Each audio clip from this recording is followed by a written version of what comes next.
আমার দেশে খারাপ কাজের পারমিশন না লাগলেও ভালো কাজের পারমিশন লাগে।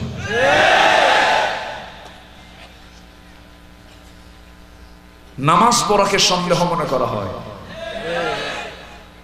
বিসিএস পরীক্ষার প্রশ্ন ভাইবা বোর্ডে বলা হয়, তুমি কি নামাজ পড়ো? হ্যাঁ। নামাজ কেন পড়ো? তুমি মৌলবাদী হয়ে গেছো। সম্মানিত হাজিরিন, নামাজকে যদি প্রশ্নবিদ্ধ করা হয়, কোন মুসলিম পরিচয়ধারী যদি নামাজকে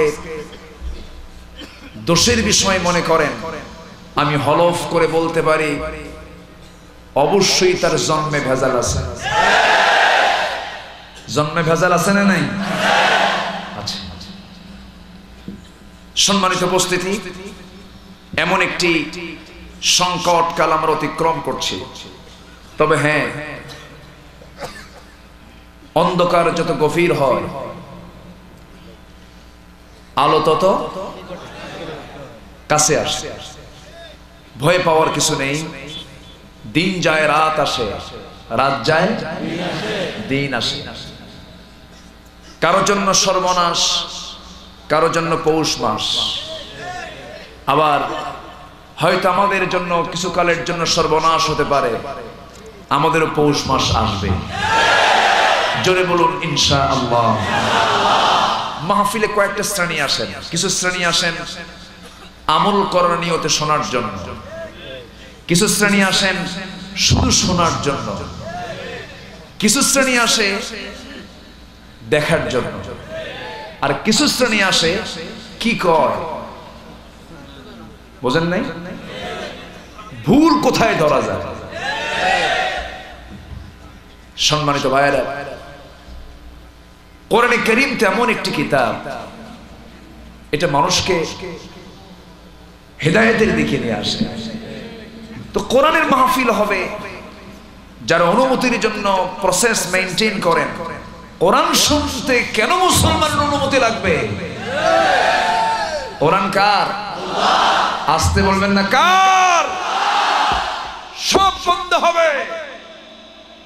কোরআনের আওয়াজ পৃথিবীর কেউ বন্ধ করতে পারবে না। কোরআন নাজিল কে করেছেন? হেফাজত কে করবেন? আল্লাহ রাব্বুল আলামিন বলেন, ইন্না নাহনু নাযালনা যিকরা ওয়া ইন্না লাহু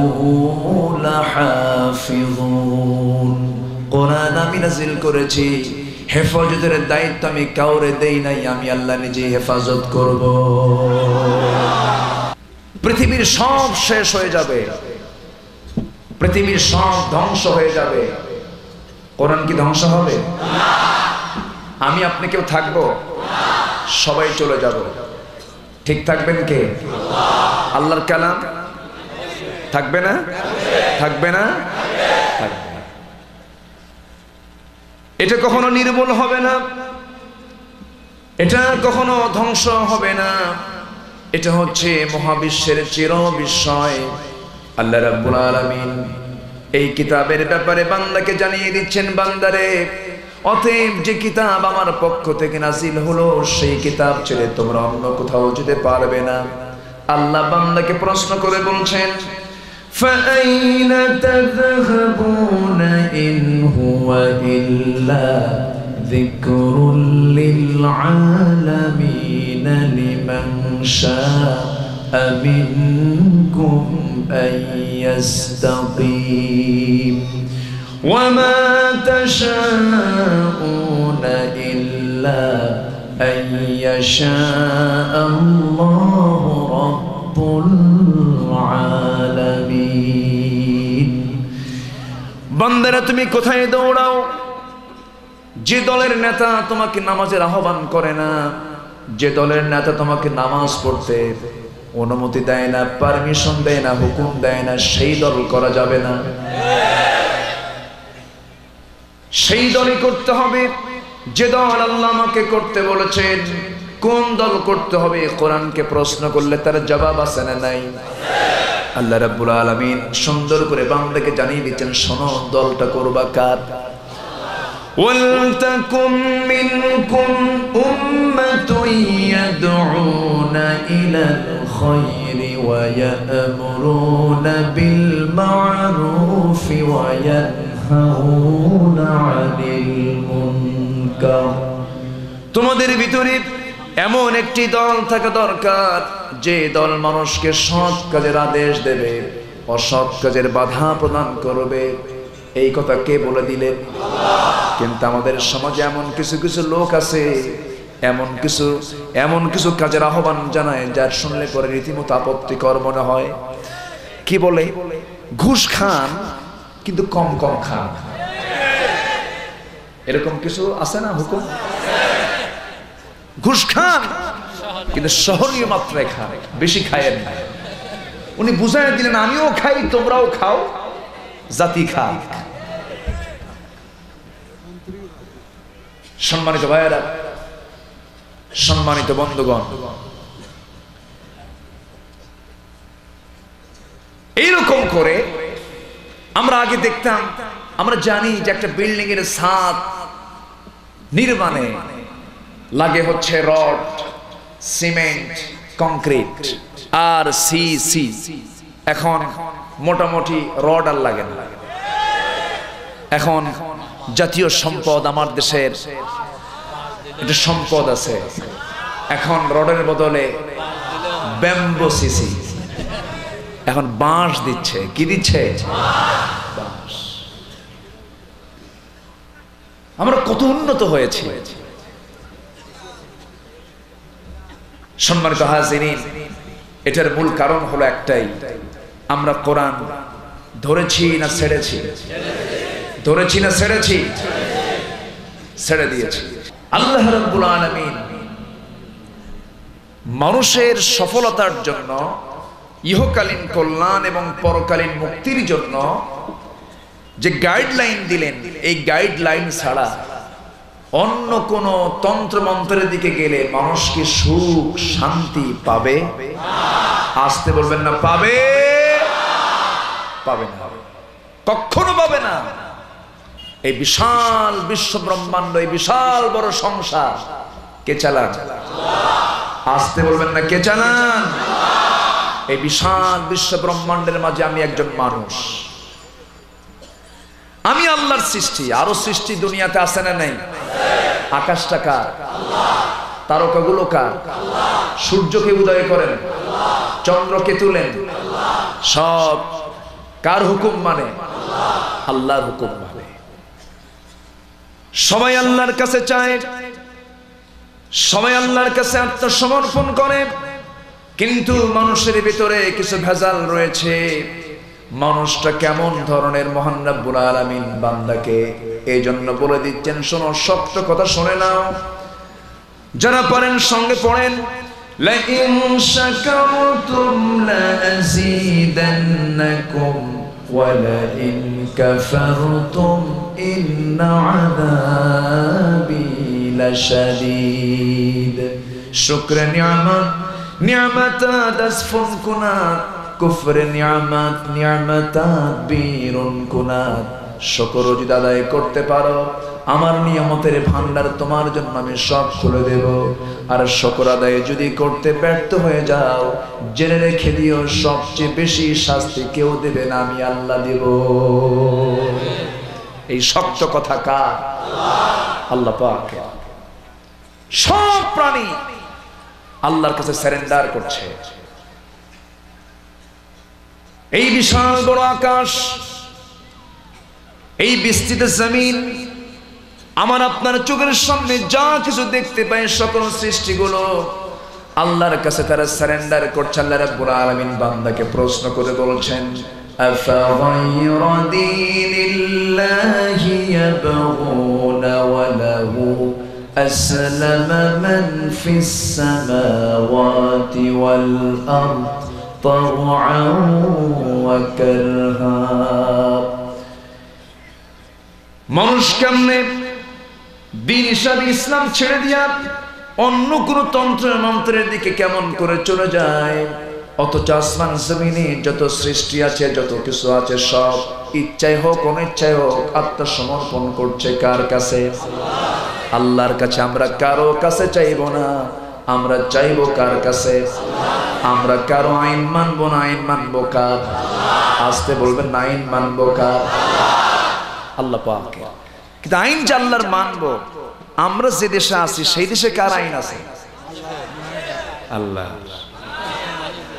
আল্লাহর আইন থাকলে আজকের চিত্র এরকম হয়, বাঁশ ঢোকে রডের বদলে। হ্যাঁ,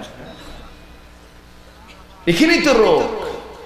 আমার দেশের বড় রোগ হলো মানুষ মানুষের আইন মানে। সম্মানিত হাজিরিন, আর যারা চায় আল্লাহর আইন তারা হয়ে যায় মৌলবাদী, তারা হয়ে যায় সন্ত্রাসী। একজনের বাপের দেশ, আরেকজনের স্বামীর দেশ, মাঝখান থেকে আমরা শেষ। আমরা এখন যাই কোথায়? আমরা কাউকে মানবো না, আমরা মানবো আমার প্রাণ কার হাতে? আসতে বলবেন না, কার হাতে? আমি তারই আইন মানবো। আমাকে যে যা বলে বলুক, হয়তো বুলেটের আঘাতে বুকটা ঝাঁঝরা হয়ে যাবে, কিন্তু বাতিলদের রক্ত চক্ষুকে আমরা ভয় পাবো না। বাতিলদের মোকাবেলা করতে রাজি আছো কারা কারা?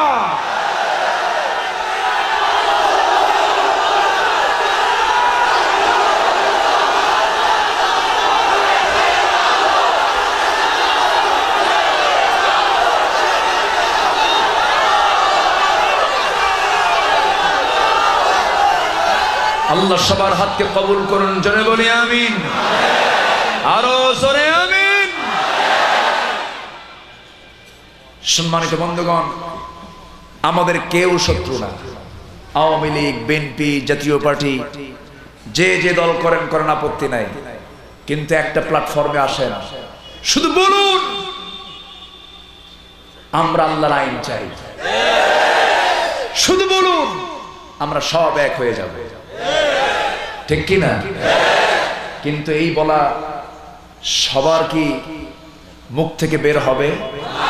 এই বক্তব্য সবাই দিতে পারবে?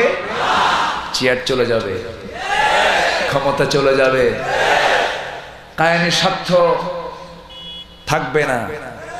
সম্মানিত ভাইয়েরা, আল্লাহ এর জন্য বলছেন, বান্দা সারেন্ডার কর আমার কাছে। আমরা নামাজে দাঁড়িয়ে বলি, ইন্নী ওয়াজ্জাহতু ওয়াজহিয়া লিল্লাযী ফাতারাস সামাওয়াতি ওয়াল আরদা হানিফান ওয়া মা আনা মিনাল মুশরিকিন।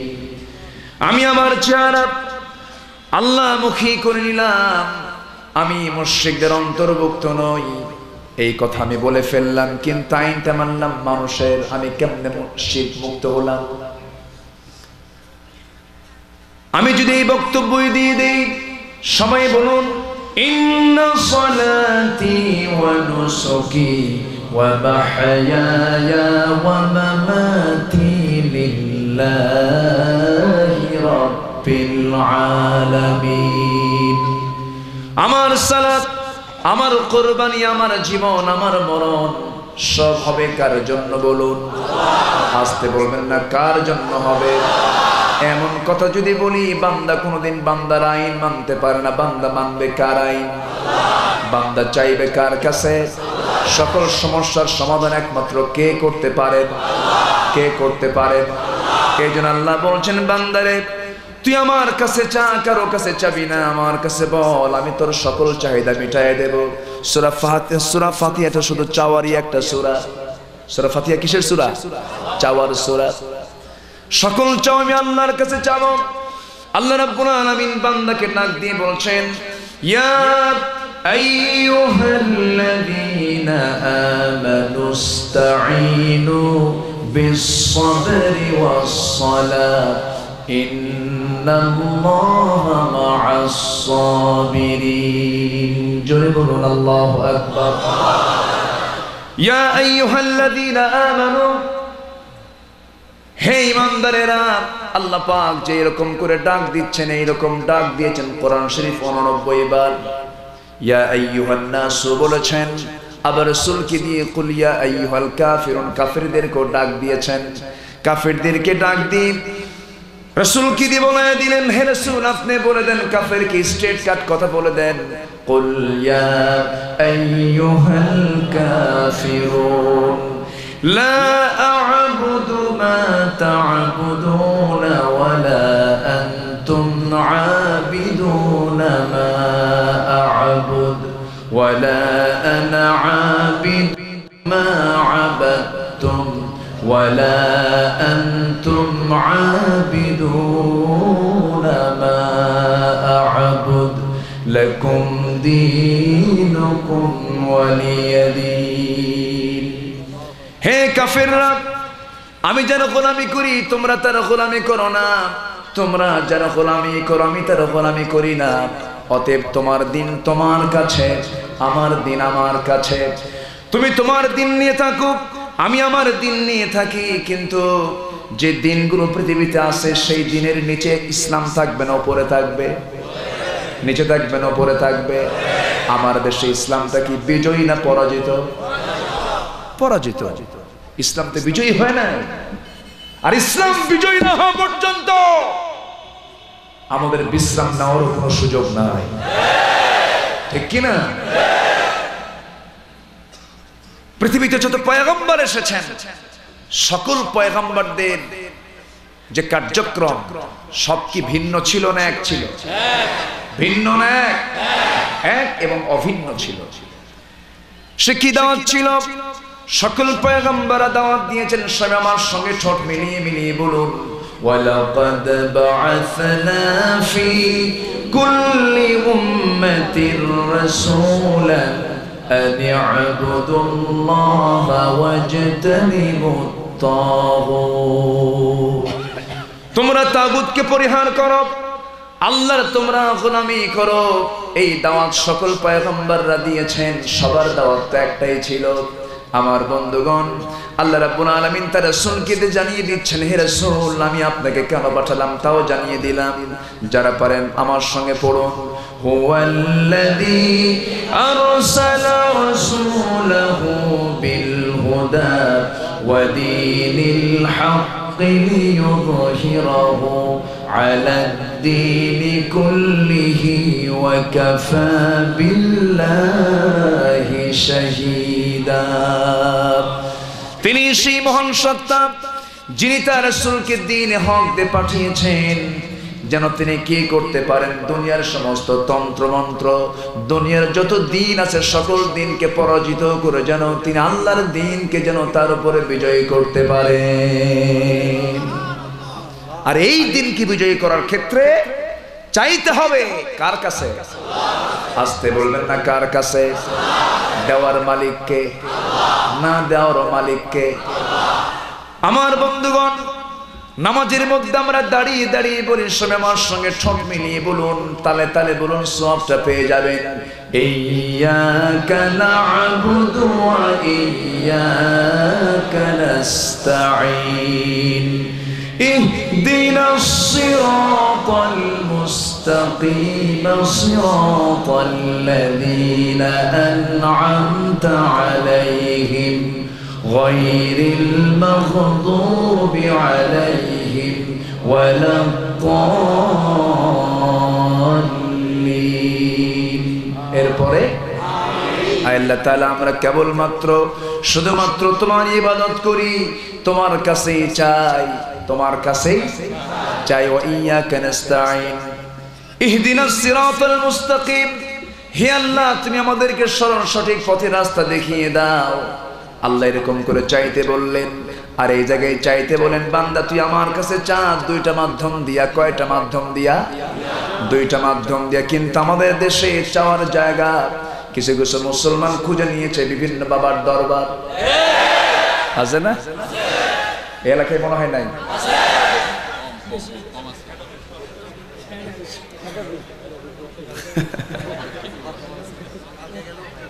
সম্মানিত ভাইয়েরা, সম্মানিত বন্ধুগণ, ঢাকাতে একটা বাঘ আছে, কিন্তু দেওয়ান বাঘ। পেট দেখছেন? পেট দেখছেন? এত বড় পেট, মানে আস্ত বিশ্ব গুড়াও, এত বড় পেট, 10 মাস ফেল।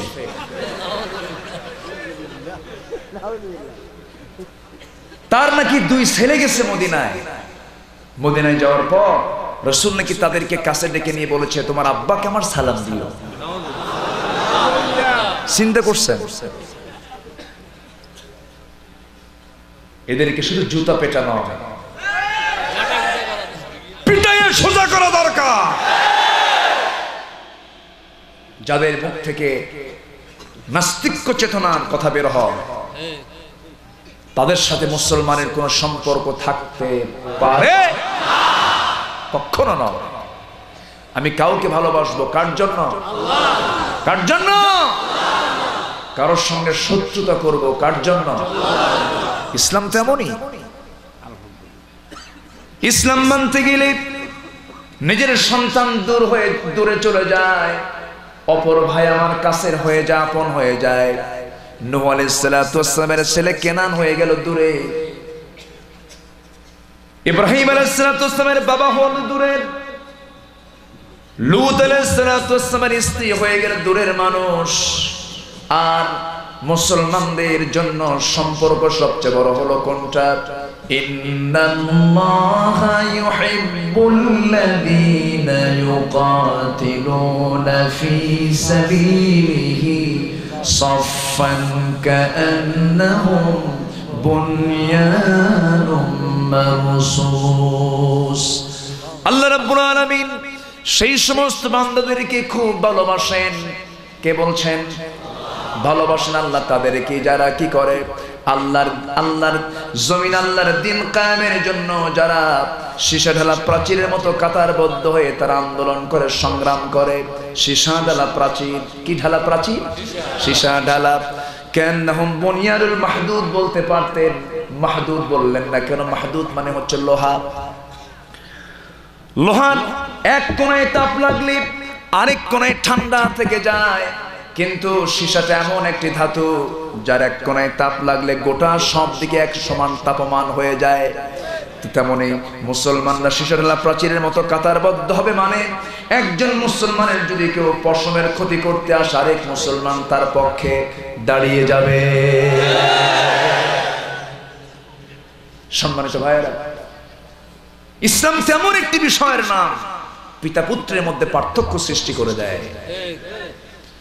বদর যুদ্ধের দিন এমন একটা যুদ্ধের ময়দান, এটা ভাই ভাইয়ের যুদ্ধ, বাপ বেটার যুদ্ধ, আত্মীয় আত্মীয়ের যুদ্ধ। এক পক্ষ হচ্ছে আল্লাহর, আরেক পক্ষ হচ্ছে তাগুতের। যুদ্ধ শুরু হলো। যুদ্ধের ময়দানে একজন সাহাবী হাতির তরবারি নিয়ে যুদ্ধ চালাচ্ছেন। যুদ্ধ চালাতে গিয়ে হঠাৎ করে তার সামনে নিজের পিতার ছবি চলে আসলো। নিজের পিতাকে সামনে দেখে ফেললেন।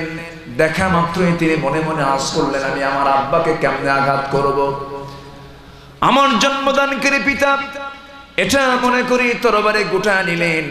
পরক্ষণে তিনি মনে করলেন, হারে আমার জন্মদানকারী পিতা হতে পারে, কিন্তু সে তো আল্লাহর বিরুদ্ধে যুদ্ধের ময়দানে আসছে, নবীর বিরুদ্ধে যুদ্ধের ময়দানে এসেছি। এই চিন্তা করে আল্লাহকে ভালোবাসে, রাসূলকে ভালোবাসে, দ্বীনকে ভালোবাসে, হাতের ভিতরে তরবারি আবার মজবুত করে ধরে নিয়ে কোষ মুক্ত করে চোখ বন্ধ করে নিজের বাবার গর্দান যেতে মেরে দিলেন। উবাইদ ইবনুল জাররাহ সেই সাহাবীর নাম। হযরত উবাইদা এক আঘাত হানলেন, বাবার মস্তক ছিটকে পড়ে গেল। সাহাবা কেরাম আল্লাহু আকবার বলে সবাই তাকবীর দিতে লাগলেন।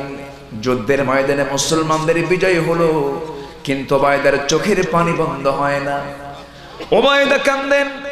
সাহাবা কেরাম রাসূলকে সামনে নিয়ে বলছেন, হুজুর আমাদের তো বিজয় হয়ে গেল, কিন্তু উবাইদা যে কাঁদে। রাসূল বলছেন, উবাইদাকে আমার সামনে নিয়ে আসো। নিয়ে এসে যখন হাজির করা হলো, রাসূল বলছেন, উবাইদা রে, যুদ্ধের ময়দানে আমরা বিজয়ী হলাম, তোমার চোখে পানি কেন? উবাইদা বলছেন, ইয়া রাসূলুল্লাহি, আমার বাবা যুদ্ধের ময়দানে মারা গেছে। আমার নবীজি বলেন, সাহাবীরা আমার এই প্রিয় সাহাবীর বাবাকে তোমরা কে খুন করেছো বলো তো? সাহাবায়ে কেরাম বললেন, ইয়া রাসূলুল্লাহ, আমরা তার বাবাকে খুন করি নাই, দুনিয়া থেকে বিদায় করি নাই, সে নিজে বাপকে দুনিয়া থেকে বিদায় করেছে।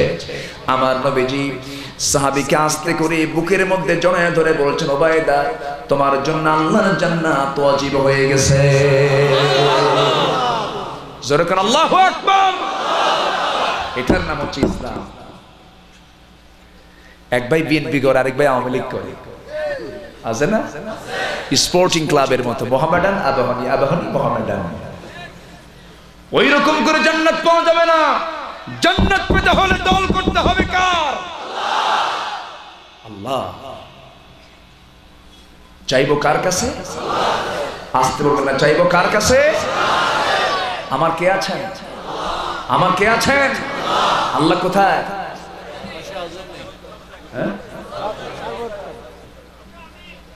আল্লাহর কিন্তু একটা বিশাল পরিচয় আছে। আল্লাহর আরশে কুরসি আছে, নির্দিষ্ট একটা আসন আছে, আছে না নাই? আচ্ছা, আয়াতুল কুরসি আমরা সবাই পড়ি না? পড়েছি। আয়াতুল কুরসি মানে আমরা অনেকে জানি যে এই সূরার এই আয়াতটা পড়লে পরে বিপদ আপদ দূর হয়, মালামাল সংরক্ষিত থাকে। মালামাল সংরক্ষণের ক্ষেত্রে এই আয়াতটা পড়লে পরে এটা ভালো। হ্যাঁ, এটা ভালো, কিন্তু এই আয়াতের সবচেয়ে বড় উপকারিতা হলো, এই আয়াতটার সবচাইতে গুরুত্বপূর্ণ দিক হলো, এই আয়াতকে ফলো করলে সবচেয়ে বড় সমস্যা, গদি সমস্যা দূর হয়। কি সমস্যা দূর হয়? আমার দেশে গদি সমস্যা নাই তো? গদি সমস্যা আছে ভারতে, আমেরিকায়, ব্রিটেনে, জার্মানিতে, পৃথিবীর যতগুলো দেশ, সব দেশে সবচেয়ে বড় সমস্যা হলো গদি সমস্যা। আমার দেশে একটু কম মনে হয় নাকি? আমার দেশে কম।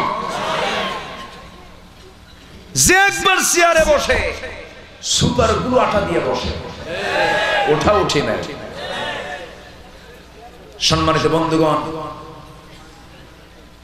জুলুম দিয়ে শাসন কখনো দীর্ঘস্থায়ী হতে পারে না। এই ঘোষণা কার? সময় আসবে, জোরে বলুন ইনশাআল্লাহ, আর জোরে বলুন ইনশাআল্লাহ। কিন্তু শর্ত হলো, শিরকের ধারে পাশে যাওয়া যাবে না। সকল ক্ষেত্রে আমরা চাইবো কার কাছে? আমার মালিক থাকলে আমার কোনো টেনশন নেই। আমি একটু উদাহরণ প্রায় দেই। বাঘ গরুকে দেখতে পেয়ে গরুকে তাড়া করেছে। গরু দৌড়াচ্ছে বাঁচার জন্য। দৌড়াতে দৌড়াতে আর ছাড়তে না পেরে বাঘ ধরবে ধরবে ভাব, সামনে পাইছে পানি, চোখ বন্ধ করে মারছে লাফ। পানি ছিল কম, কাদার পরিমাণ বেশি, তো কাদার মধ্যে 4 পা সহ গলা পর্যন্ত গেড়ে বাঘ চিন্তা ফিকির না করে চোখ বন্ধ করে মারছে লাফ। লাফ মেরে দেখে গরুর যে হাল, বাঘেরও সেই হাল। এখন বাঘ কয়, এই গরু, এই জায়গায় লাফ মারলি কেন? আল্লাহ আমারে বাঁচায় দিছে। এখন গরু বলতেছে, রয়্যাল বেঙ্গল টাইগার, তোমার কি খবর? বাঘ কয়, তুই এই জায়গায় লাফ মারলে আমার তো বিপদে ফেলাই দিলি। গরু কয়, তোমার বিপদ হতে পারে, আমার আর বিপদ নেই। আমার মালিক আছে, আমার মালিক আমাকে খুঁজে খুঁজে সন্ধ্যার মধ্যে বের করবেন, আমাকে এখান থেকে তুলবেন, গোসল করাবেন, আমার স্তনের দুধ বের করে তিনি সেই দুধ খাবেন। আমাকে আমার মালিকের প্রয়োজন আছে। তো বাঘ তোমার মালিককে? সে এখন হুঙ্কার ছেড়ে বলে, আমার মালিককে, আমি তো বনের রাজা। গরু কয়, বেশি লাফালাফি করো না, মালিক আগে আসুন। মালিক আসতেছে লাঠি নিয়ে। সেই লাঠির বাড়ি পড়বে গরুর মাথায় না বাঘের মাথায়? কার মাথায়? বাঘের মাথায়। কেন? গরুর মালিক আছে, বাঘের কোনো মালিক নেই। আকাশের এই নিচে থাকো, জমিনের সকল নাজ নিয়ামত ভোগ করো, প্রতি সেকেন্ডে সেকেন্ডে শ্বাস প্রশ্বাস নাও, আল্লাহর দেওয়া নিয়ামত গুলো ভোগ করে আল্লাহকে মানো না। আল্লাহকে যারা বিশ্বাস করতে চায় না, ওদের মাথায় দরকার শক্ত লাঠির বাড়ি। ওই সমস্ত নাস্তিক মুরতাদদের বিরুদ্ধে লড়াই করতে রাজি আছেন কারা কারা?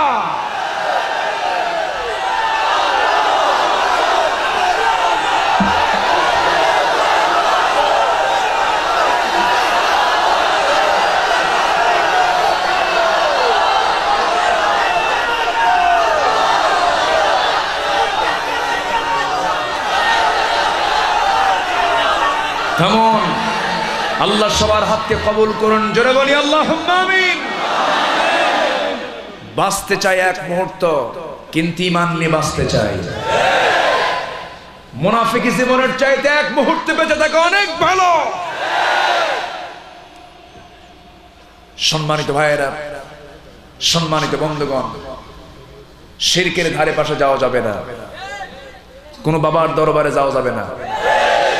এই দেশের যত দরবার খুলে, খানকা খুলে, আর আখেরি মোনাজাত দিয়া ইসলাম কায়েম হবে না। ইসলাম কায়েম করতে হলে নবীর তরিকায় রাস্তায় নামতে হবে। রাসূল দাওয়াত দিয়েছেন, মার খেয়েছেন। রাসূল দাওয়াত দিয়েছেন, দাঁত ভেঙেছে তার। সম্মানিত ভাইয়েরা, অনেকে বলেন যুদ্ধ করব কার বিরুদ্ধে? সবাই তো মুসলমান। শুধু আপনি বলুন, আমি সুদ খাবো না, কাউকে সুদ খেতে দেব না। আমি চুরি করব না, কাউকে চুরি করতে দেব না। যে চুরি করবে আমি তার হাত কাটবো।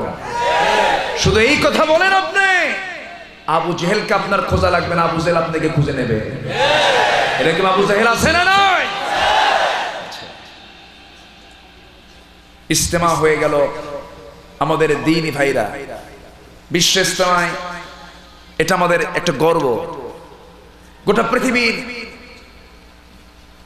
অনেক মুসলমান আমার দেশে আসেন এই ইজতেমায়।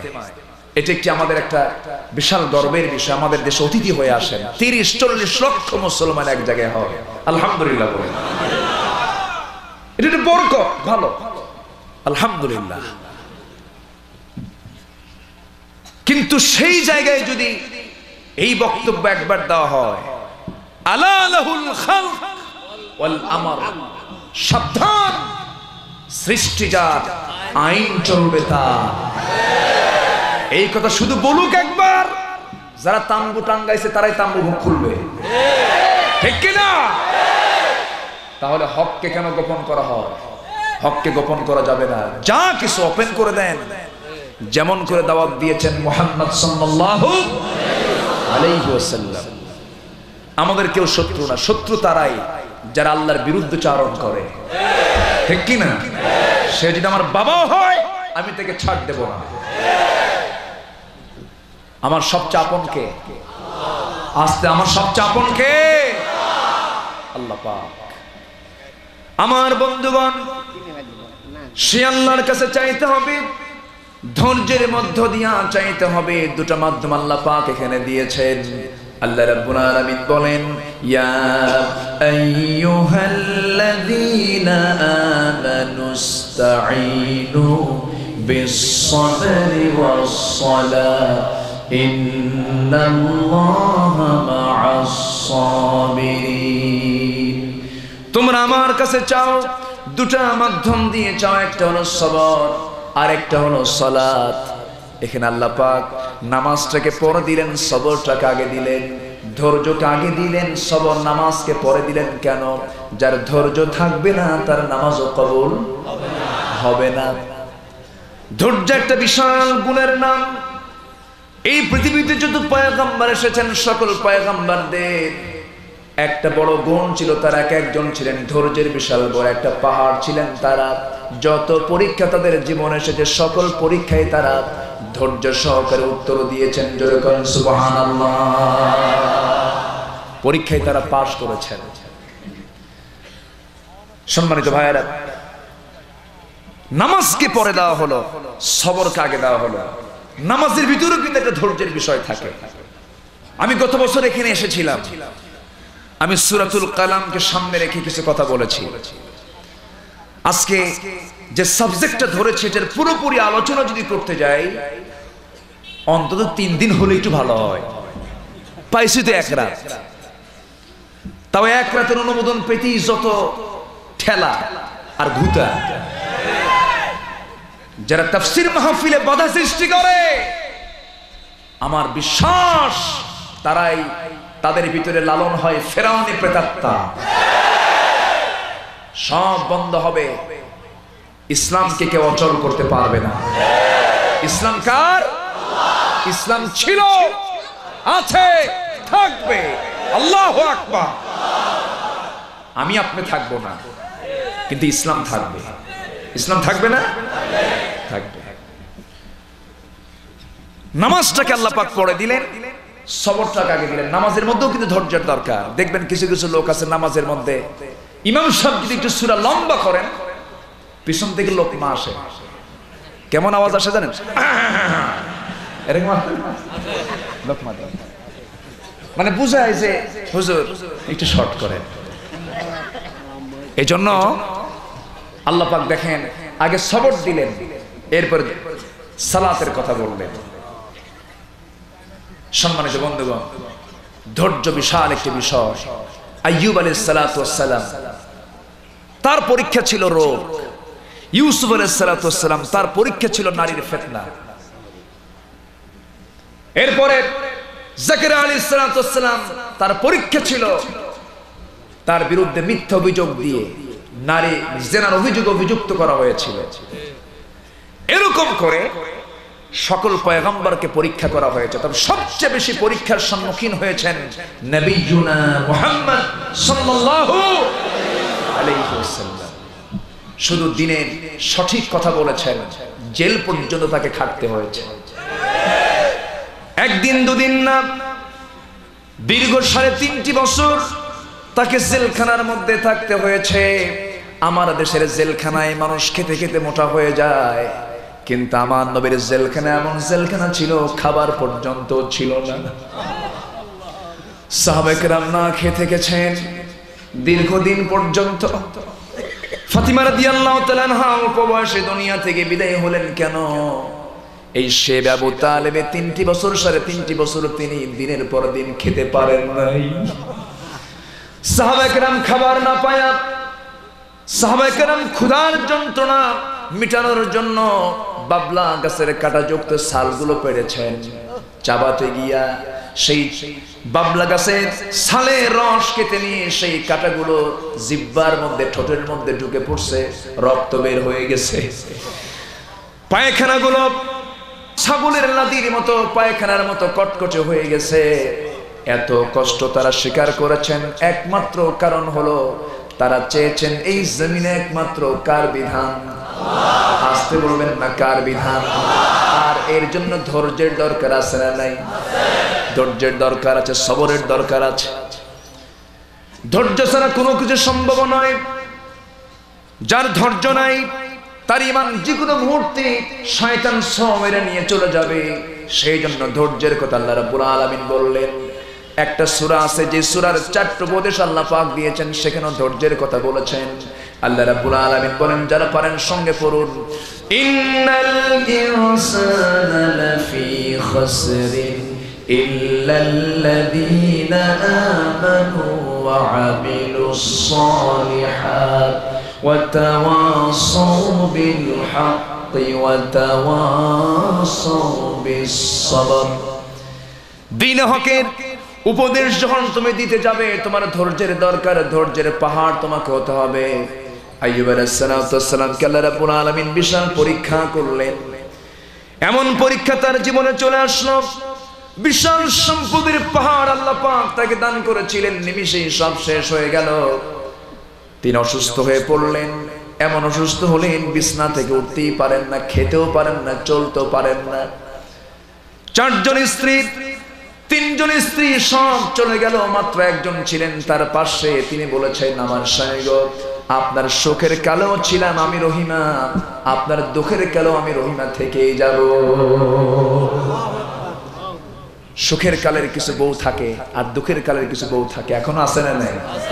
3 দিন বাজার নাই, হয়তো 3 দিন বাজার করতে পারে নাই স্বামী। স্বামী শুধু বাড়ির মধ্যে ঢোকা সারা চোখ এইরকম বানায় কে তুমি কি আমার সঙ্গে সংসার আসলে করবা? এরকম হুমকি ছাড়ার মতো মহিলা আছে না? আমি শুনেছি পুরুষ যত মায়েদের সঙ্গে তার চেয়ে বেশি ছাড়া কম নয়।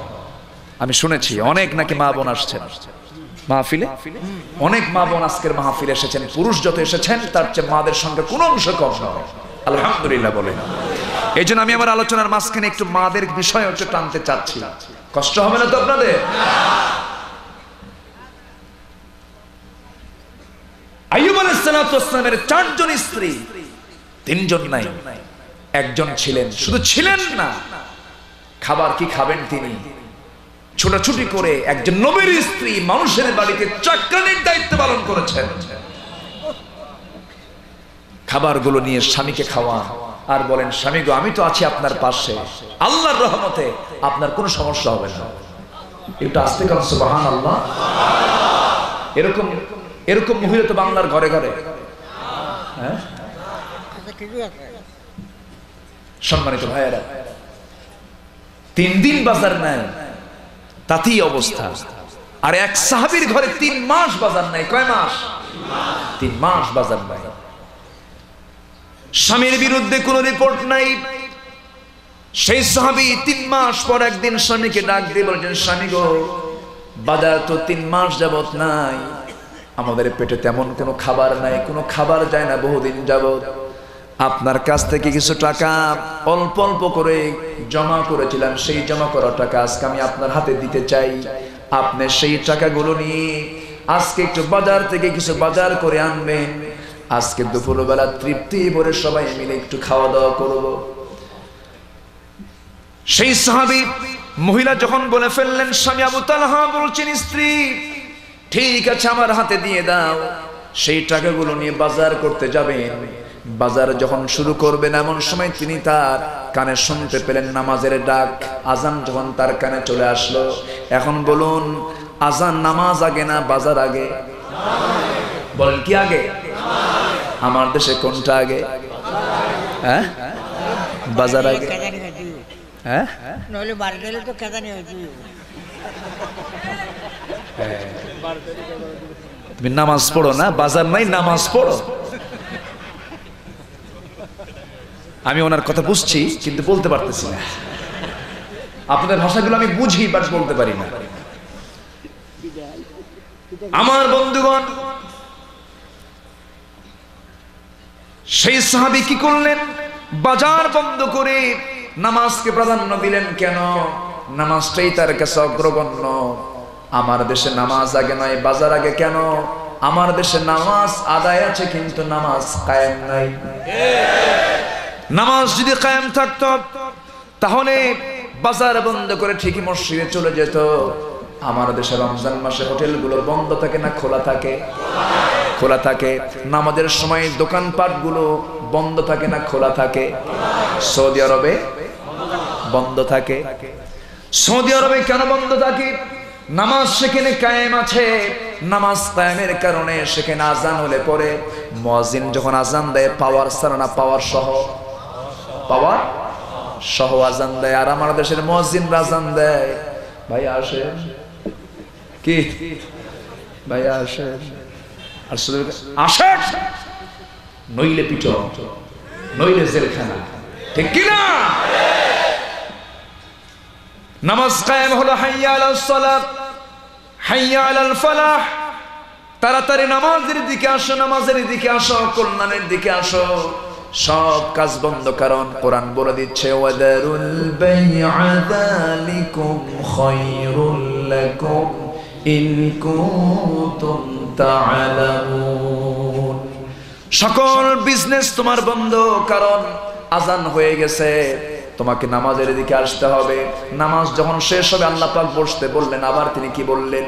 ফাইদা কুদিয়াতিস সালাত ফান্তাশিরু ফিল আরদি ওয়াবতাগু মিন ফাদলিল্লাহ ওয়াযকুরুল্লাহা কাসীরা। জোরে বলুন আল্লাহু আকবার।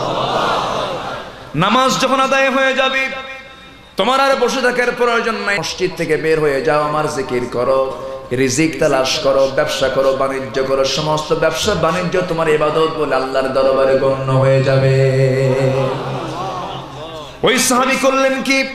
আজান শুনলেন, আজান শোনা মাত্র বাজার বন্ধ হয়ে গেল। নামাজ পড়তে গেলেন, নামাজ তো কেউ পড়াচ্ছে না, নামাজ পড়াচ্ছেন নবিয়ুনা মুহাম্মদ সাল্লাল্লাহু আলাইহি সাল্লাম। কত সুন্দর তার নামাজ, এমন সুন্দর নামাজি পৃথিবীতে আর কখনো আসবে আসবে না। এমন সুন্দর নামাজি পৃথিবীতে আর আসবে না। সবচেয়ে বেশি সেজদা দিয়েছেন আমার নবীজি, সবচেয়ে বেশি রুকু করেছেন আমার নবীজি, সবচেয়ে বেশি চোখের পানি ফেলে কেঁদেছেন আমার নবীজি। ঘন্টার পরে ঘন্টা চলে যেত, সেজদা থেকে তার মাথা উঠতো না, সেজদা থেকে মাথা উঠতো না। এক রাতে আমার নবীজি সেজদায় পড়ে কাঁদতেছেন, নড়াচড়া নাই, কিছু না। আয়েশা সিদ্দিকা মনে মনে চিন্তা করেন, রাসূল তো সেজদা থেকে ওঠেন না, কি হলো, নড়েন না চড়েন না, মারা গেলেন নাকি? পিছনে আস্তে করে চিমটি কাটলেন, রাসূল নড়ে উঠলেন, সালাম ফিরলেন আমার নবীজি। হযরত আয়েশা বলেন, ইয়া রাসূলুল্লাহি, যে লোকটার আগের পরে সব কিছু আল্লাহ মাফ করে দিয়েছেন, এত চোখের পানি ফেলে ফেলে কপাল ফোলানোর কি দরকার, পা ফোলানোর কি দরকার? রাসূল সঙ্গে সঙ্গে বলছেন, লাইয়ান জুহাদুম মিনকুম, হে আয়েশা তুমি জেনে রেখে দিও, কিয়ামতের দিন কেউ নাজাত পাবে না। আল্লাহ আমাকেও ধরলেও আমিও নাজাত পাবো না। আল্লাহ যদি আমাকেও ধরেন আমিও নাজাত পাবো না, আমিও মুক্তি পাবো না। ইল্লা আইয়াতাগাম্মাদানি আল্লাহ, কিন্তু আল্লাহ পাক আমাকে রহমতের চাদর দিয়ে বেষ্টন করে রাখবেন, আল্লাহ পাক আমাকে মাফ করে দিবেন। আমার বন্ধুগণ, সেই নবীজি নামাজ পড়াচ্ছেন, আবু তালহা গিয়ে পিছনে নামাজ পড়া শুরু করলেন। নামাজ শেষ আমার নবীজি দর্শ দেওয়া শুরু করলেন, বয়ান শুরু করলেন। তিনি তার সামনে বসে গেলেন। নবীর সামনে বসলে কি আর পৃথিবীর কথা খেয়াল থাকার কথা আছে নাকি? যেমন করে আপনারা বসে আছেন, কোরআন শুনতেছেন, কি মজা, আল্লাহু আকবার। এই মজা কেন কোন দুনিয়ার কোনো কথার মজা না, এটা হচ্ছে আল্লাহর কালামের মজা। জোরে কোন আলহামদুলিল্লাহ। আমার বন্ধুগণ, আমার নবীজি বয়ান করতেছিলেন, আসর গড়ালো, আসর নামাজ শেষ হলো, আবার তিনি বয়ান শুরু করলেন। মাগরিব হয়ে গেল, মাগরিবের নামাজ পড়ার পরে তিনি আবার আলোচনা শুরু করলেন, এশা পর্যন্ত হয়ে গেল। তার আর বাজার হলো না। এশার নামাজে দাঁড়িয়ে গেলেন। এশার নামাজের পর আমার নবীজি করলেন কি, তার কাছে কিছু লোকজন এসেছিলেন, মেহমান হলেন। তার নবী একাকি করবেন, সব মেহমানদের একাকি কেমনে করবেন? তিনি করলেন কি, সাহাবীকে ডাক দিয়ে বলেন, ও সাহাবী, তুমি 3 জনকে নিয়ে যাও, তুমি 2 জনকে নিয়ে যাও। আবু তালহা, তুমি 1 জন মেহমানকে তোমার বাড়িতে নিয়ে যাও, তার খেদমত করো। এদিকে বাজারে নাই, এদিকে বাজারে নাই। 1 জন মেহমানকে কাছে নিয়ে আল্লাহর শুকরিয়া আদায় করে, আল্লাহর প্রতি ভরসা করে মেহমানকে সঙ্গে করে নিয়ে গেলেন। বাজারটা মনে হয় ব্যাগ ভর্তি বাজার, ফাঁকা তার ব্যাগ, শূন্য ফাঁকা ব্যাগ নিয়ে কাঁধে 1 জন মেহমানকে সঙ্গে করে নিয়ে ঘরের দরজার সামনে দাঁড়িয়ে বলছেন, আসসালামু আলাইকুম ওয়া রাহমাতুল্লাহ। বউকে লক্ষ্য করে সালাম দিচ্ছেন, সালাম দেওয়া সুন্নাত। আলহামদুলিল্লাহ। আজকে এই সুন্নতকে বাড়িতে পালন করবেন সবাই। সবাইকে রাজি আছেন না? ভাবতেছেন হুজুর এটা আবার কি শুরু করলেন আপনি? এখন হয়তো আজকে গিয়ে সালাম দিবেন, হঠাৎ করে জীবনে সালাম দেন নাই। যা যদি কোন আসসালামু আলাইকুম, কি আবার কোন পিসাব তুমি সাজলে আজকে? হয়তো শোনা লাগতে পারে, কারণ জীবনে সালাম না দিলে তো এরকমই হবে। সবাইকে সালাম দিতে রাজি আছেন? ছোট ছোট বাচ্চাও কই ইনশাআল্লাহ। ও যে কারে সালাম দেবে আল্লাহই জানে। এখন তো নিউ মানে আধুনিক যুগ। এখন বয়ফ্রেন্ডের অভাব নাই, গার্লফ্রেন্ডের অভাব নাই।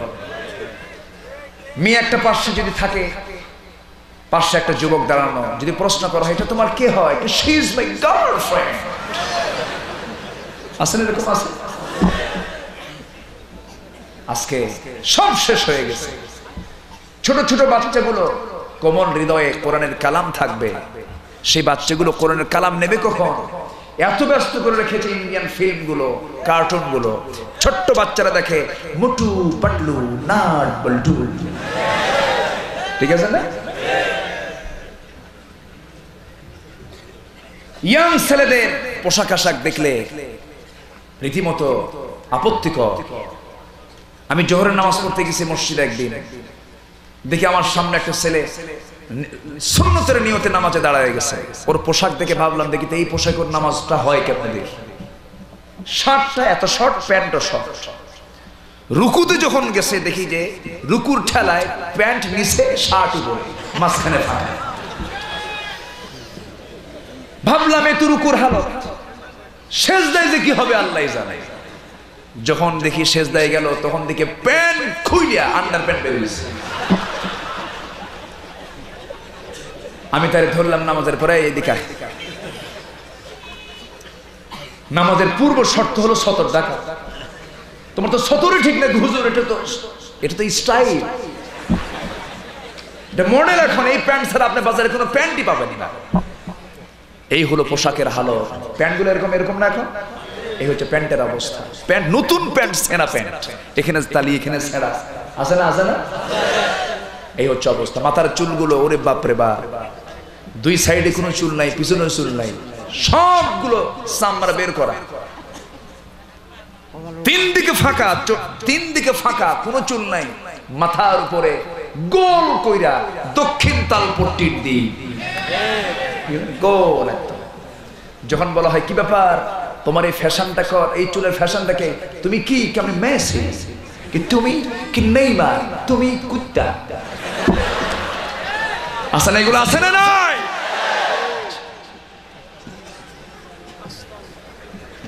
এগুলো করা যাবে না। আমার মডেল, লাকাদ কানা লাকুম ফি রাসূলিল্লাহি উসওয়াতুন হাসানা। তোমার মডেল অন্য কেউ হবেন না, তিনি হবেন মুহাম্মদ সাল্লাল্লাহু আলাইহি ওয়াসাল্লাম। যুবক, ফিরে আসতে হবে, ইউসুফের চরিত্র আনতে হবে। বলুন ইনশাআল্লাহ, আর জোরে ইনশাআল্লাহ। আমি ধীরে ধীরে আলোচনার গভীরে যাচ্ছি, অনেক কথা কিন্তু পড়ে আছে। সবাই শুনতে রাজি আছেন তো? কারো কোনো কষ্ট নাই?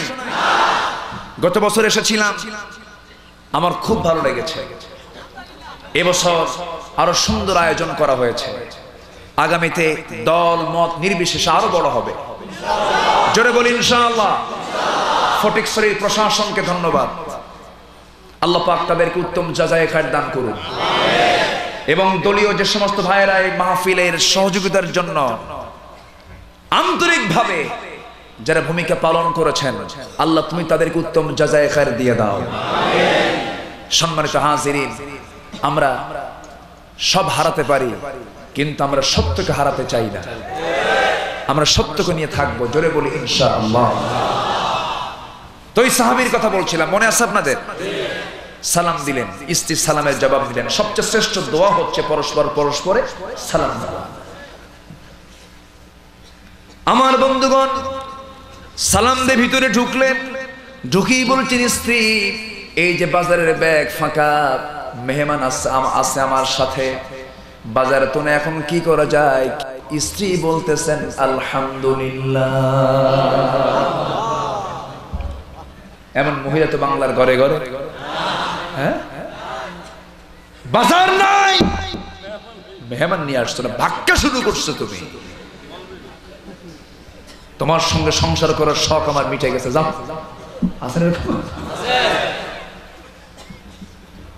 তিনি বললেন আলহামদুলিল্লাহ। বলে স্বামীকে আস্তে করে বসায়া দিয়ে বলেন, আমার স্বামী গো, মেহমান যে এসেছেন আমার বাড়িতে, মেহমান তার রিজিক তিনি নিজে নিয়ে এসেছেন, আল্লাহ তারা ফয়সালা করে দিবেন।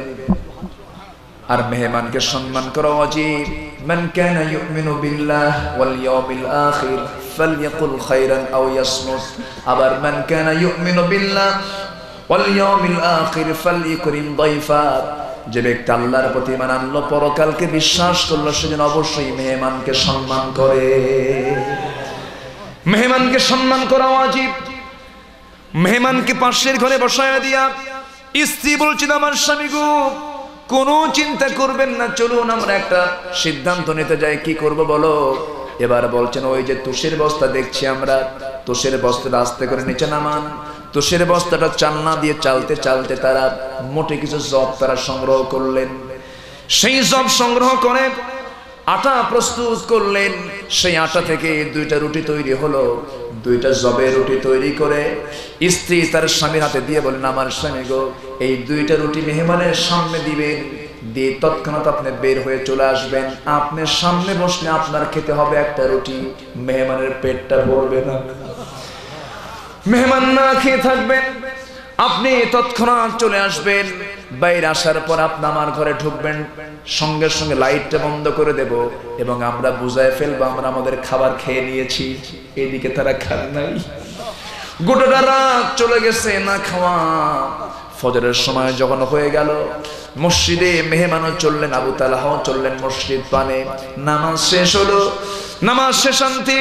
নবীজি কাউকে না ডাক দিয়ে পিছন থেকে ডাক দিচ্ছেন, আবু তালহা এইদিকে আসো।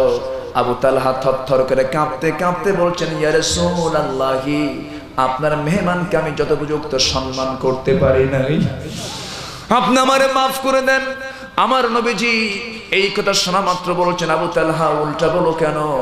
গতকালকে তুমি এবং তোমার স্ত্রী যে আমলটা করেছো, গতকালকের আমলটা তোমার জীবনের শ্রেষ্ঠ আমল বলে বিবেচিত আল্লাহর দরবারে হয়েছে। যখন সুবহানাল্লাহ। ধৈর্য, সবর, কি বলেন? সবর। সবর ছাড়া কোনো কিছু হয় না, সবর ছাড়া কোনো কিছু অর্জন হয় না।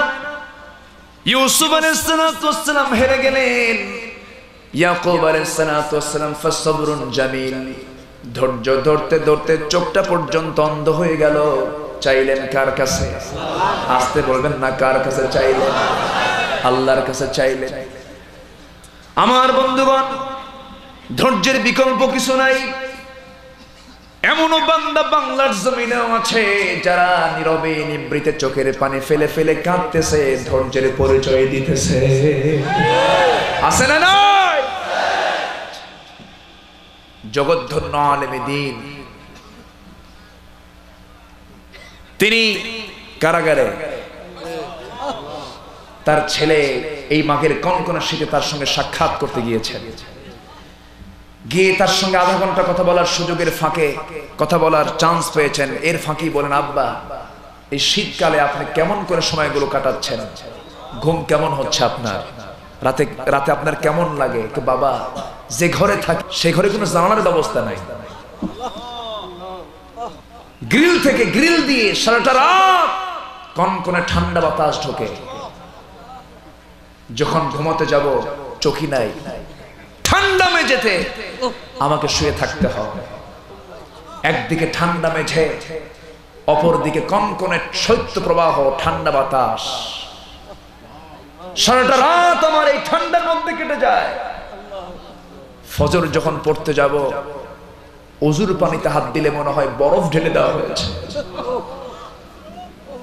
এমন করে করে তার প্রতিটি ক্ষণ, প্রতিটি মুহূর্ত তাকে পার করতে হচ্ছে। সবর, সবর, ধৈর্য, ধৈর্য। এই ধৈর্যের পুরস্কার পৃথিবীর কেউ না দিলেও দিবেন কে? আসতে বলবেন না, দিবেন কে? এটা আমাদের অর্জন, এটা আমাদের কি অর্জন। যে দেশের মানুষ হাসতে হাসতে দিন কায়েমের জন্য ফাঁসি রশি পর্যন্ত যেতে পারে, সেই জমিন আল্লাহর দিন কায়েম হবেই হবেই হবেই হবে হবে ইনশাআল্লাহ। সবাই কি চান এই জমিন আল্লাহর দিন কায়েম হোক? হাত উঁচু করে দেখাও মুসলমান।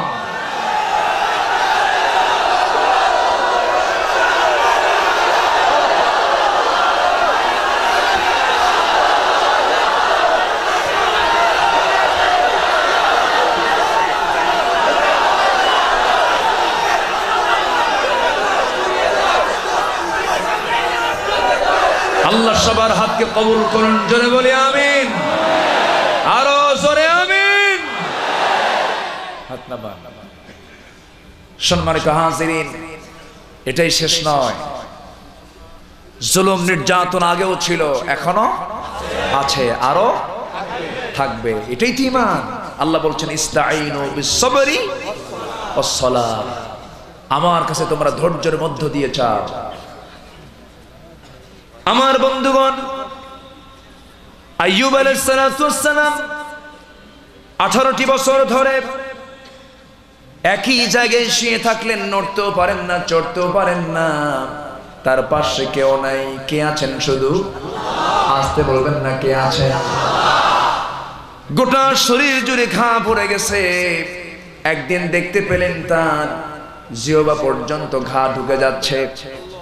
ঘাতে গিয়ে সেই জিহ্বায় গিয়ে যখন ঘা স্পর্শ হল, আল্লাহকে বলছেন, আল্লাহ গো, গোটা শরীর জুড়ে তুমি আমার ঘা দিয়েছ, আমার কোনো আপত্তি নেই, কোনো কষ্ট নাই। তুমি আমাকে দিয়েছো ভালো কথা, কিন্তু আমার জিহ্বা যদি আক্রান্ত হয়ে যায়, আমি তোমার নামের জিকির, আমি আল্লাহ, আমি বান্দা তোমার করব কেমনে? জোরে কোন সুবহানাল্লাহ। আল্লাহ বললেন, ওরে আইয়ুব, আজকে তুমি আমাকে এমন ভাবে বললে, তোমার সকল পরীক্ষা, ধৈর্যের পরীক্ষায় তুমি 5 নাম্বার তুলেছ, আর পরীক্ষার প্রয়োজন নাই। জান্নাতের ঝর্ণা তোমার সামনে হাজির করে দিলাম, গোসল বানায় নাও, হারানো যৌবন আমি আল্লাহ তোমার ফিরাইয়া দিলাম। যেরকম সুবহানাল্লাহ। পরীক্ষা করেন কে? আবার পরীক্ষা থেকে নিষ্কৃতি দেন কে? আল্লাহ পাক। আমার রাসূলকে সান্ত্বনা দিয়ে আল্লাহ রাব্বুল আলামিন রাসূলকে জানিয়ে দিচ্ছেন, ওয়া ইয ইবতালা ইব্রাহিম রাব্বুহু বিকালিমাতিন ফাতাম্মাহুন।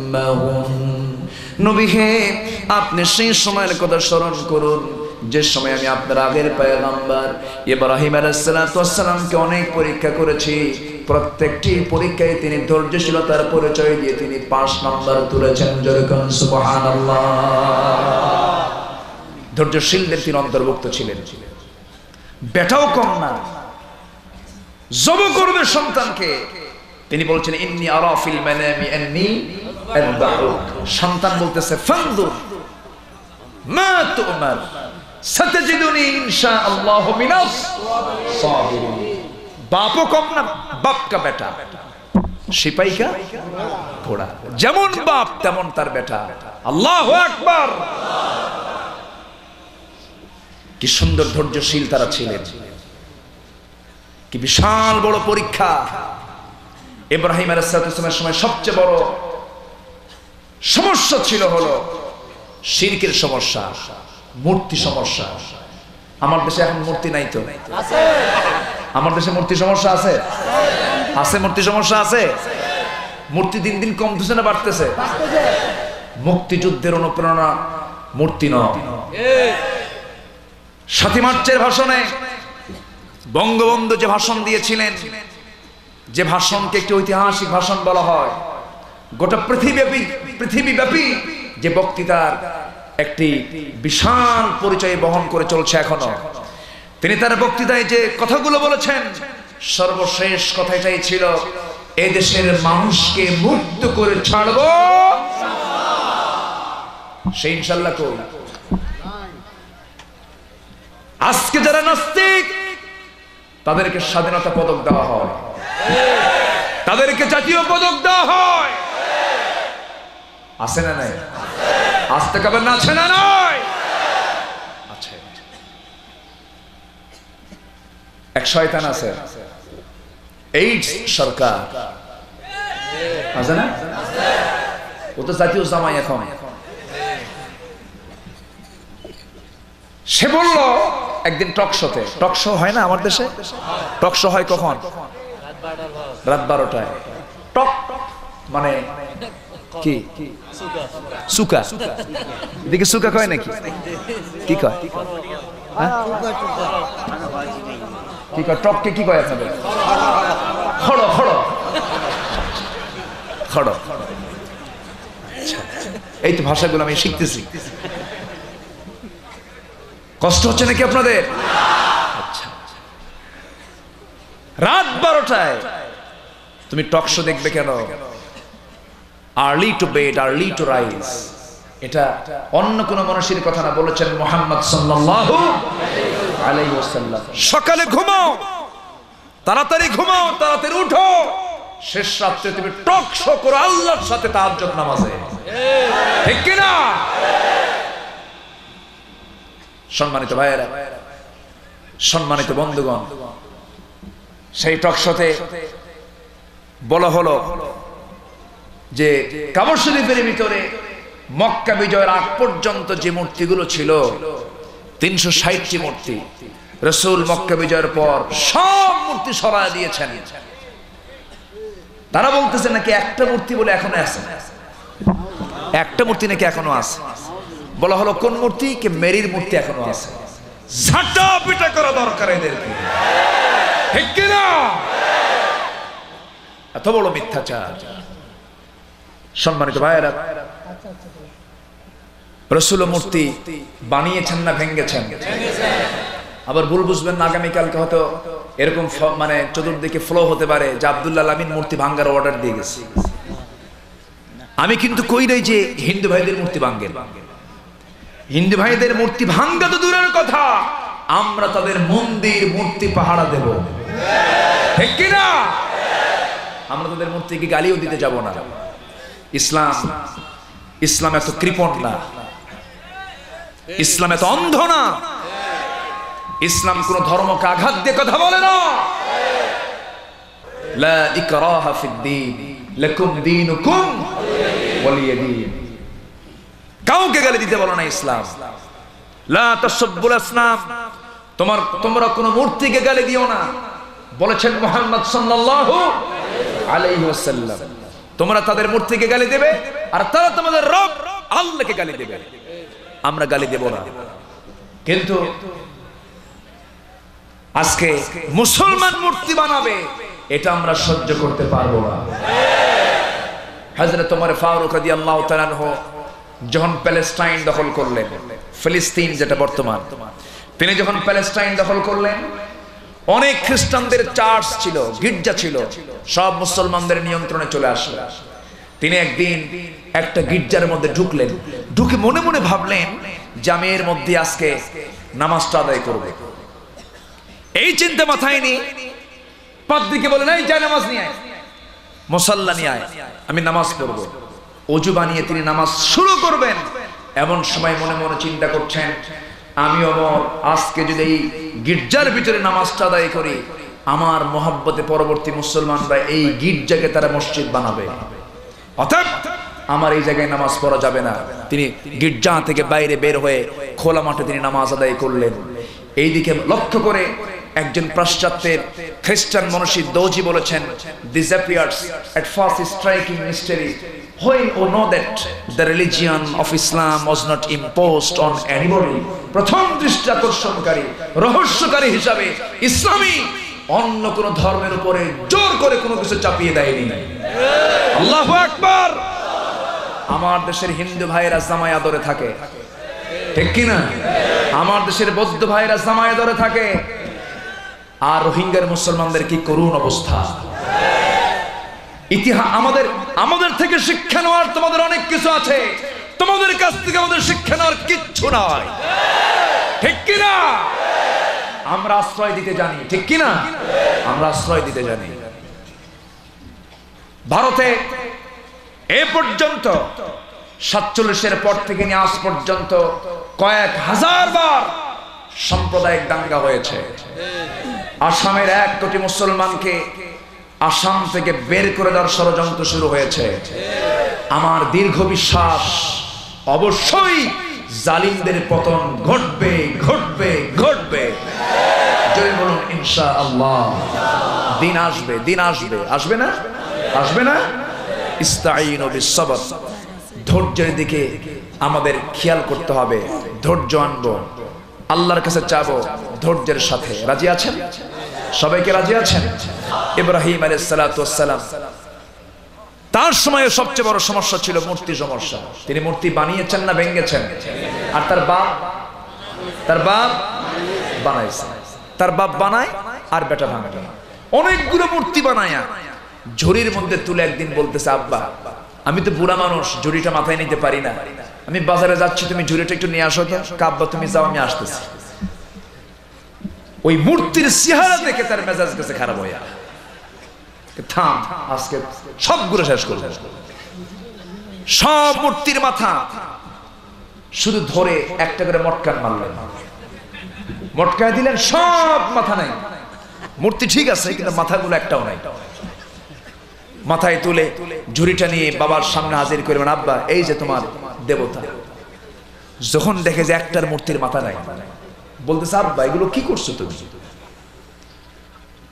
এইরকম করে সবগুলো মূর্তির তুমি মাথা ভেঙে দিলা। আব্বা আমার কোনো দোষ নাই। দোষ নাই মানে? আমি যখন তোমার এই মূর্তিগুলো ঝুড়ি সহ মাথায় নিলাম, মাথায় নেওয়া মাত্রই আন্দোলন শুরু। কি যে আন্দোলন শুরু করলো ওরা, এই আন্দোলন আর থামে না, মাথা থেকে নামাতে দিকে সব কথা শেষ। এখন বাপ মনে মনে চিন্তা করে আমার বেটা তো চালা, ও তো এমন গ্রামার খাটাল, আমি যদি কই আন্দোলন করার যোগ্যতা তোদের নাই, যাদের আন্দোলন করার যোগ্যতা নাই সে আবার তোমার রব হয় কেমন? বাপ বানালো, ছেলে ভাঙলো, আর আমরা তার সন্তান হয়ে আবার বানাচ্ছি। আফসোস, এটা আফসোস। আল্লামা ইকবাল এইদিকে আফসোস করে বলেছেন, উনকো তহজিব নে हर बंद से आजाद किया, लाके काबे से सनम खाने में अबद किया।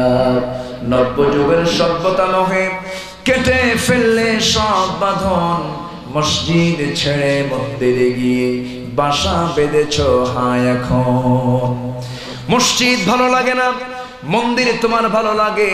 মসজিদ তোমার প্রিয় জায়গা মনে হয় না, মন্দির তোমার কাছে প্রিয় মনে হয়। আমার দেশে দেখবেন কিছু কিছু লোক আছে দুর্গা পূজাকেও তারা উৎসব মনে করে, আছে না? দুর্গা পুজোতেও যাওয়ার মতো কিছু মুসলমান আছে না নাই? আসতে কবেন না, আছে না নাই? আবার জাতীয়ভাবে বলা হয় ধর্ম যার যার উৎসব সবার।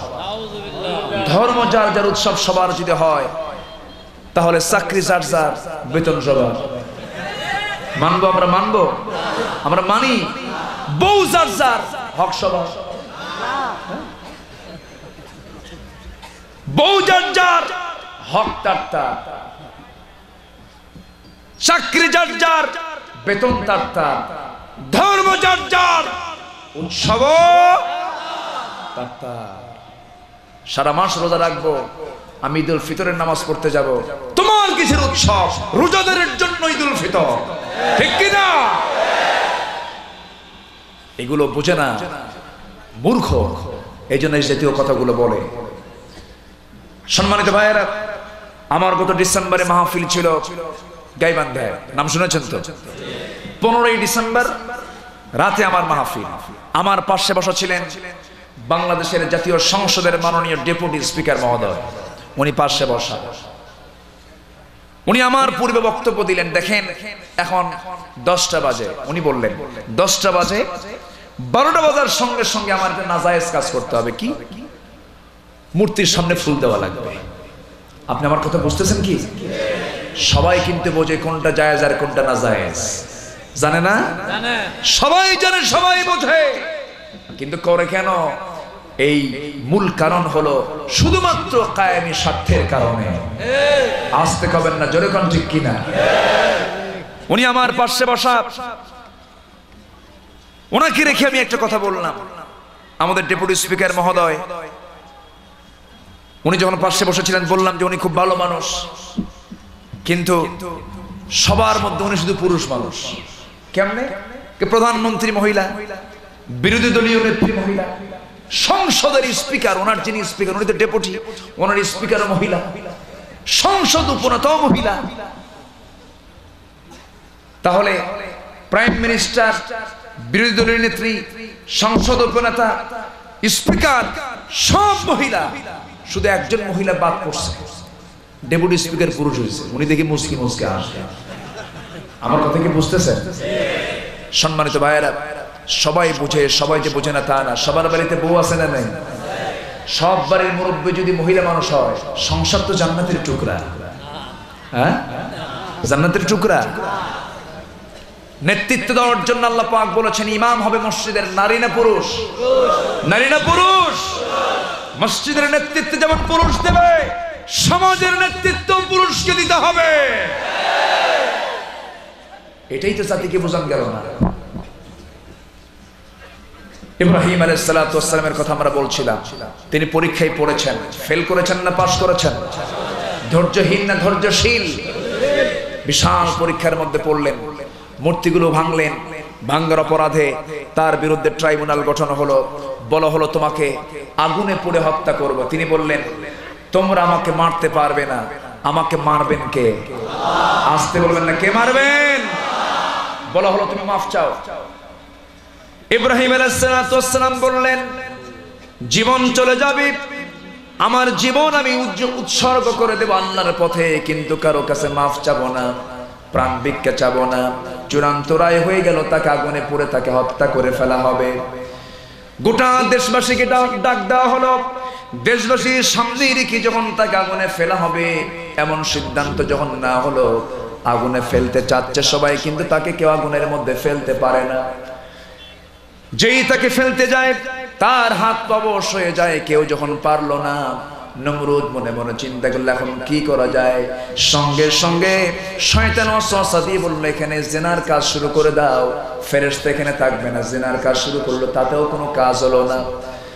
কে তাকে আগুনের মধ্যে ফেলবে কেউ সিদ্ধান্ত নিতে পারে না। শেষ পর্যন্ত শয়তান ওয়াসওয়াসা দিয়ে বলল, ইব্রাহিমকে উলঙ্গ করলে এখান থেকে ফেরেশতা চলে যাবে। ইব্রাহিম আলাইহিস সালাতু ওয়াস সালামকে উলঙ্গ করবে কে? এই দায়িত্ব কে নেবে? দায়িত্ব দেওয়া হলো তার বাবা আজরকে। আজরকে বলা হলো, আজর তুমি তোমার ছেলেকে উলঙ্গ করতে পারবে নাকি? আমি এই দায়িত্ব পালন করতে পারবো। যখন বাবার মুখ থেকে এমন জাতীয় কথা ইব্রাহিম আলাইহিস সালাতু ওয়াস সালাম শুনতে পেলেন, চোখের পানি আটকাতে না পেরে আল্লাহকে বলছেন, আল্লাহ গো, এই জাগতিক জীবনে সন্তান যদি কোনো মুসিবতে পড়ে, অন্তত পৃথিবীর মানুষকে এগিয়ে না আসলে নিজের জন্মদানকারী পিতা তার সামনে এগিয়ে আসে। আজকে আমার জন্মদানকারী পিতা পর্যন্ত আমাকে আগুনে ফেলতে চাই, তুমি আল্লাহ আমাকে বাঁচায় দাও। আল্লাহ তার সহযোগিতা করার জন্য তার পাশে দাঁড়িয়ে গেলেন।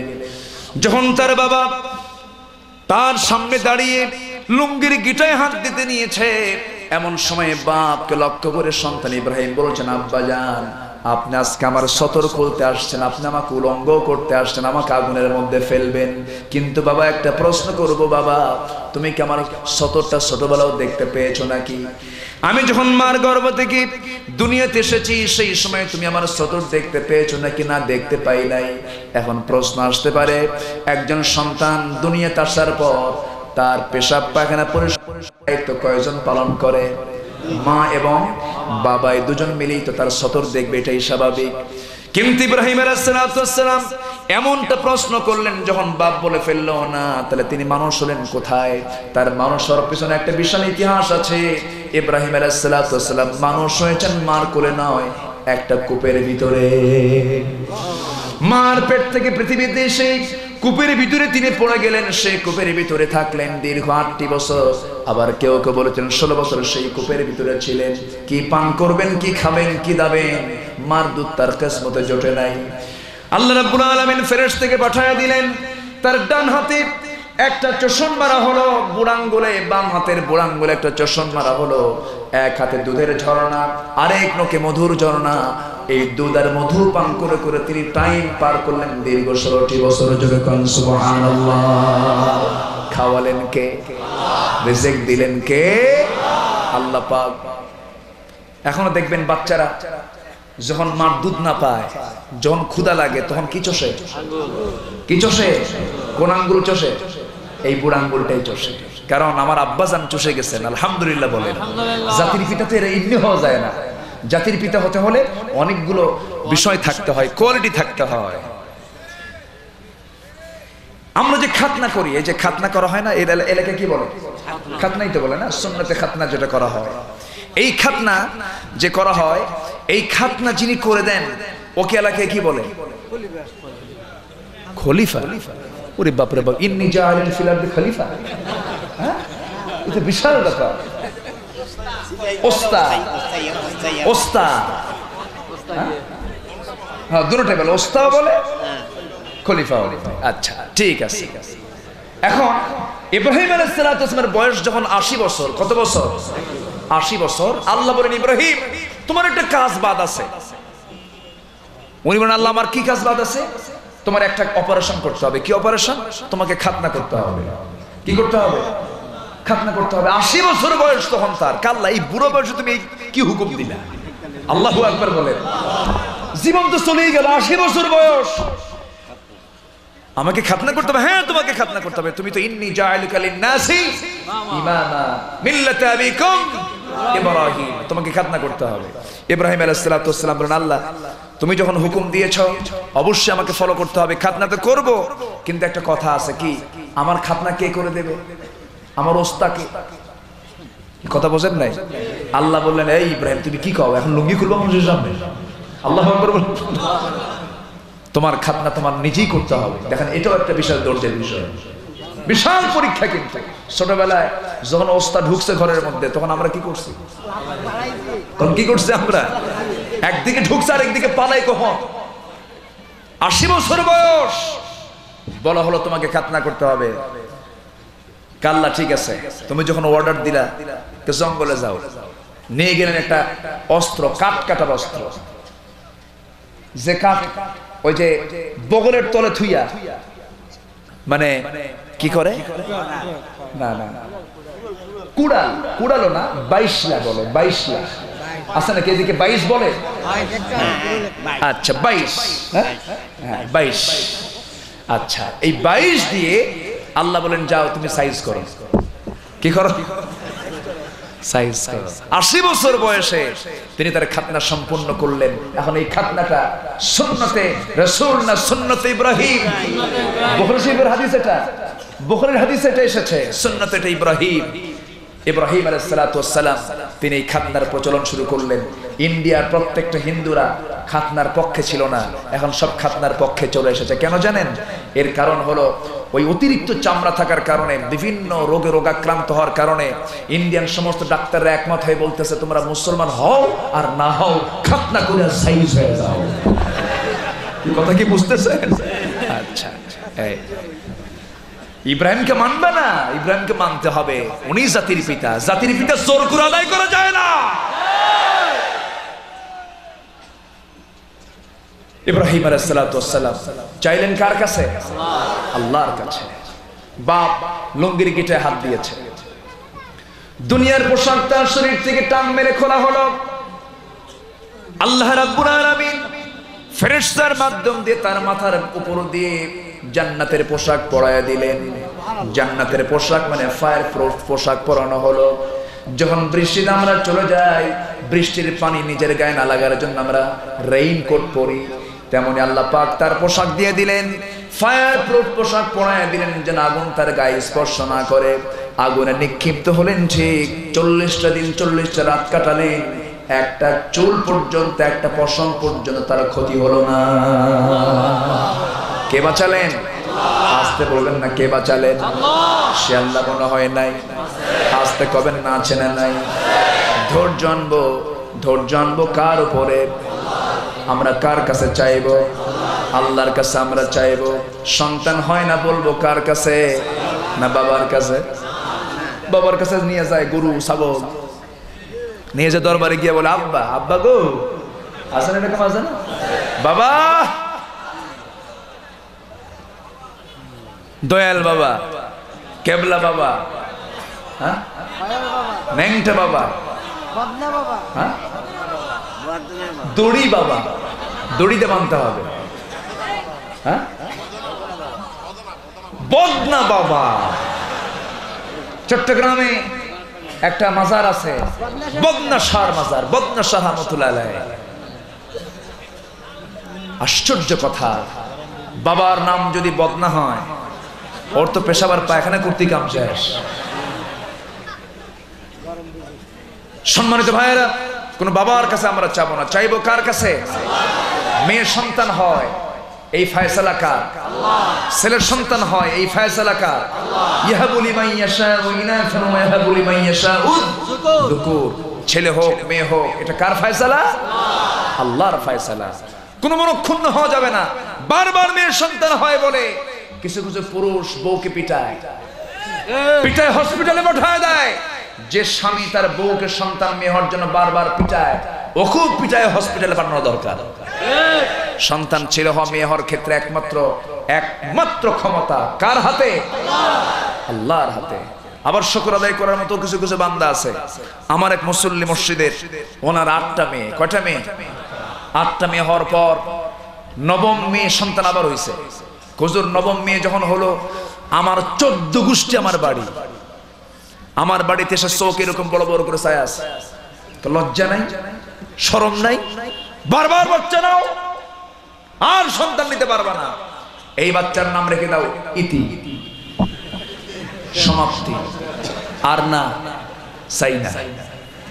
যখন বলা হলো হুজুর, আমি মনে মনে চিন্তা করলাম আমার তো কোনো দুঃখ নেই, আমার তো আনন্দ, এই সন্তানগুলোর চেহারা দেখলে আমার কলিজা ঠান্ডা হয়। তো আমি বললাম তোমাদের সমস্যা কি? কেন আর সন্তান নেওয়া যাবে না? শোনো, বিয়ে তো তোমরা দেবে না, বিয়ে আমি দেব। আমার এই নবম সন্তানের নাম রেখে দিলাম আশা, মানে আরো জোরে করে আলহামদুলিল্লাহ। শুকর আদায় করার মতো কিছু বান্দা দুনিয়াতে আছে না নাই? আসতে বলবেন না, আছে না নাই? আমার নবী কাদের বাপ ছিলেন? পুরুষের বাপ না মেয়েদের বাপ? মা কানা মুহাম্মাদুন আবা আহাদিন মির রিজালিকুম। আমার নবী যে ছিলেন মেয়েদের বাপ। চারটা মেয়ে। রাসূল করিম সাল্লাল্লাহু আলাইহি ওয়াসাল্লাম বলেছেন, যার ঘরে 3টা মেয়ে তার জন্য পৃথক 3টা জান্নাত। একটু আস্তে কান সুবহানাল্লাহ। কোন যুগে বললেন? যে যুগে নারীর কোনো দাম ছিল না। আমার মা, আমার আলোচনা যারা শুনতেছেন একটু কান লাগান। বলেছি কিছু কথা, একটু বলি, কষ্ট হচ্ছে নাকি আপনাদের? যে যুগে নারীর কোনো ইজ্জত ছিল না, সম্মান ছিল না, নারীদেরকে জীবন্ত পুঁতে হত্যা করা হতো, সেই যুগে রাসূল করিম সাল্লাল্লাহু আলাইহি ওয়াসাল্লাম মেয়েদের ব্যাপারে কি সুন্দর কথা বললেন। আর সেই মেয়েরা রাসূলের সুন্নতকে মানে না, রাসূলের অর্ডারকে মানে না, আব্বাকে আব্বা বলে ডাকে না। লিপস্টিক লাগাই তো, লিপস্টিক লাগায় আব্বা না বলে বলে ড্যাডি। আছে না এরকম? আছে। এই হচ্ছে অবস্থা। হাই হিল পরে, কাপড় চোপড়ের সাইজ বাইজ নাই। আমাকে সেদিন এক মহিলা সমাবেশে প্রশ্ন করেছে, হুজুর প্লাজো পরা কি? প্লাজো প্লাজো আর বুঝি না। আমি আর আমার পাশে একজনকে বললাম, ভাই হটস্কল প্লাজো, প্লাজো কাকে বলে? উনি বললেন, প্লাজো সেই পাজামা যে পাজামা মেয়েরা বানাতে মোটামুটি 10 গজ কাপড় ব্যবহার করেন। পাজামা যে 10 গজ কাপড় ব্যবহার করা হয়, ওটা কি পাজামা না মরণ ফাঁদ? ও নিয়ে তো ও রাস্তায় উল্টে পড়বে। এই হচ্ছে মেয়েদের পোশাকের হালত। মাথার উপরে এখন কাপড় দেয়, কিন্তু কাপড়টা দেয় হলো উটের পিঠের মতো, উটের পিঠের মতো চোকা করে রাখে। এরকম করে আপনার মাথার কাপড় দেওয়া জায়েজ নাই। আপনাকে বোরকা পরতে হবে, যে বোরকা পরলে পরে দেখানো হবে না, হবে ঢাকানো, এমন জাতীয় বোরকা মাদেরকে পরতে হবে। সবাই পড়ায় দিবেন, রাজি আছেন তো? আমরা সবাই পড়ায় দেব। জোরে বলি ইনশাআল্লাহ, আরো জোরে বলি ইনশাআল্লাহ। যে যুগে নারীদের কোনো দাম ছিল না, সেই যুগে রাসূল বললেন, আমি মেয়েদের বাবা। যার ঘরে মেয়ে আছে সেই ঘরে রহমত আছে। রাসূল বাজার শুরু করতেন আগে মেয়েদেরকে দিয়ে। জোরে করেন সুবহানাল্লাহ। আমার নবীজি যখন ইসলামের প্রাথমিক যুগে দাওয়াতি কাজ করলেন, একজন সাহাবী ইসলাম কবুল করলেন। ইসলাম কবুল করার পর তিনি আনন্দিত, একদিকে আনন্দিত, কিন্তু তার চোখের পানি বন্ধ হয় না। নবীর সামনে বসে আছেন কিন্তু কান্নায় ভেঙে পড়ছেন। রাসূল বলতেন, সাহাবী তুমি কাঁদো কেন? কি হয়েছে তোমার? হুজুর আমি ইসলাম গ্রহণ করেছি, আমি নিজেকে ধন্য মনে করছি, কিন্তু আমার মন বলছে আমি একটা পাপ কাজ করেছি, যে পাপ কাজটা আমার কোনোদিন মাফ হবে না। রাসূল বলেন, তুমি কি করেছো? হুজুর আমার সব গুনাহ মাফ হবে, আমার মনে হয় এই গুনাহটা মাফ হবে না। রাসূল তাকে আস্তে করে শান্ত মাথায় বুঝিয়ে বলেন, সাহাবী আমাকে বলো তো তুমি কি করেছো বলো তো। হুজুর আমি আমার নিজের হাতে আমি আমার কন্যা সন্তানকে খুন করেছি। রাসূল বলেন, তোমার মেয়ের বয়স কত ছিল? 6 বছর। রাসূল তাকে আস্তে করে বসালেন, সামনে বসায় বলেন, বলো তো আমাকে একটু, আমি তোমার মুখ থেকে একটু শুনতে চাই। রাসূল শুধু বলতেন না, শুনতেনও। আলহামদুলিল্লাহ, তার মনের কথাগুলো তিনি শুনতেছেন। দেখবেন কিছু কিছু লোক আছে খালি কয়, শুনতে চায় না। সে হচ্ছে মূর্খ। সে কি? মূর্খ। রাসূল বললেন, তুমি বলো তো। সাহাবী আস্তে করে বসলেন, বসে বললেন, হুজুর আমার স্ত্রীর পেটে সন্তান 9 মাস হওয়া মাত্রই আমার স্ত্রীকে বললাম, শোনো বড় পেট নিয়ে বাবার বাড়িতে যাও, সন্তান ছেলে হলে আমার সঙ্গে আমার কাছে আসবে, সন্তানকে সাথে নিয়ে আসবে। মেয়ে সন্তান হলে পরে আমি যেন তার চেহারা আমার চোখের সামনে না দেখি, জীবন্ত পুঁতে হত্যা করবে। আমি অর্ডার দিয়ে দিলাম।